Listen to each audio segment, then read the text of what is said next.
The brand new Dior Homme Parfum is finally here. I've been excited about this one for a while. First of all, because I think the bottle looks really, really cool in comparison to its predecessor, because this is, I'm not going to call it a reformulation, but it is the 2025 version. A lot of people have been looking forward to this one, myself included. I'm going to give you my thoughts on this brand new fragrance very soon, so make sure to stay tuned.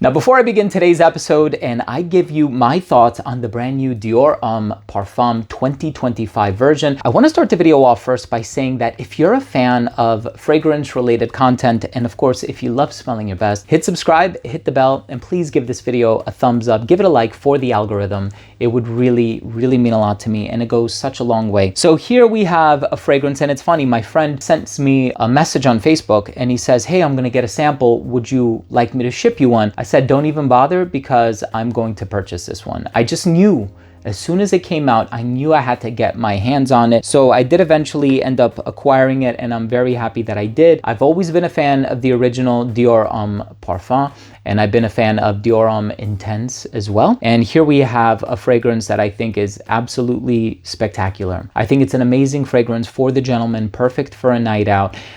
However, is it going to be different from Dior Homme Parfum? I'm going to give you my thoughts on that in just a little while. Let's go ahead and start things off with a quick look at the presentation first.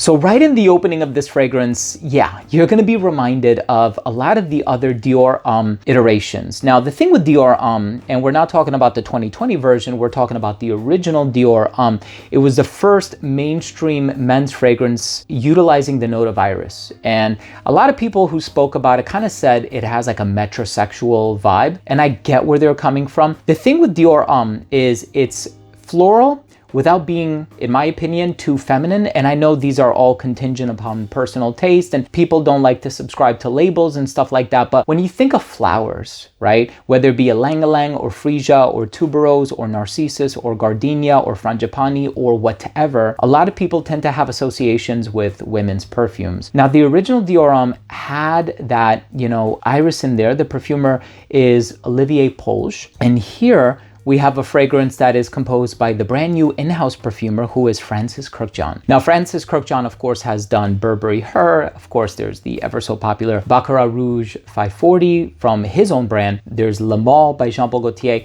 So he has been around for a long time. He's a master perfumer. I've had the pleasure of working with him in collaboration on a perfume by Navitus Parfum called Imperial. And with this fragrance, let me tell you something. So it has the vetiver, the iris, the amber, and it opens up with that lipsticky iris. And yeah, it will remind you of a cosmetic bag, as people have said. Now, I find that this one is not as sweet as the previous iteration. So I find that this one, albeit very rich and creamy and ambery, and I do pick up on vanilla because vanilla is used in the synthesis of an amber accord, I don't find this to be as sweet as the original Dior Homme Parfum.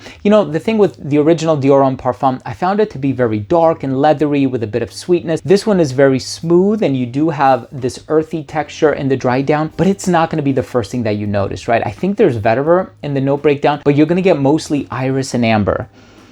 It's sweet, it's sensual, it is seductive, it has this come hither personality. I think this one is going to resonate with a lot of people, and I think the bottle is just really sexy. I love that metallic plaque at the top here, and just that fade, that gradient transition from the amber at the bottom to the black at the top, almost becoming fully opaque. I think it's a beautiful, beautiful fragrance, beautiful presentation, and one that I think I would proudly display on my counter, I think, however, the limitation is that this one is going to be better for the colder weather. So if you want something for spring and summer, then you're going to go with the original Dior Homme. And of course, throughout the years, there was Dior Homme Eau and Dior Homme Cologne and Dior Homme Sport. And you know, I think the line has a lot of fantastic fragrances for the hotter weather, but this is one where if you're living in a cooler climate or you're just looking for something to wear on a night out, even in a warm climate, I think Dior Homme Parfum is absolutely amazing. It's a very smooth amber. It's not too resinous or sappy or sticky or anything like that. It has a very polished texture about it. Next time you're in a major department store that carries this one, please do yourself a favor and at the very least, try it. And I hope you like it. Let's go ahead and finish things off with my overall assessment. Now, first up, in terms of the uniqueness and the overall smell, I think this one does bear a lot of similarities to the original. So I'm not going to go ahead and say it's the most unique fragrance, but you know, it's a flanker.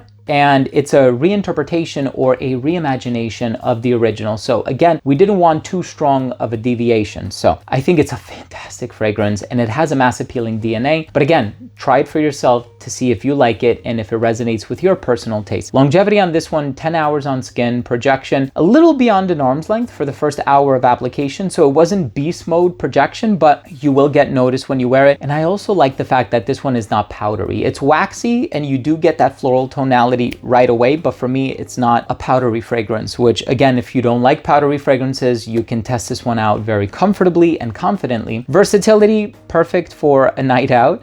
I think this one will cater to a younger demographic as well as an older demographic. It has a bit of sweetness, but it's not too sweet. And I think this one is not office friendly. I would go with one of the other Dior Homme fragrances, maybe the original Dior Homme. And as far as the presentation goes, I love it. Look, my final verdict on this fragrance is I think it's an amazing fragrance. I think it's a solid release and I love to see this. I think we're off to a fantastic start in 2025. If you do have the opportunity to check this one out, please don't pass it up. I think it's amazing. Thank you so much for watching. I hope you took something of value from today's review. And of course, if you did, please do consider supporting the channel by clicking subscribe, hitting the bell, and giving this video a thumbs up for the YouTube algorithm. It would really mean a lot to me. So thanks again for watching. I love you all, and we'll see you tomorrow with a new episode.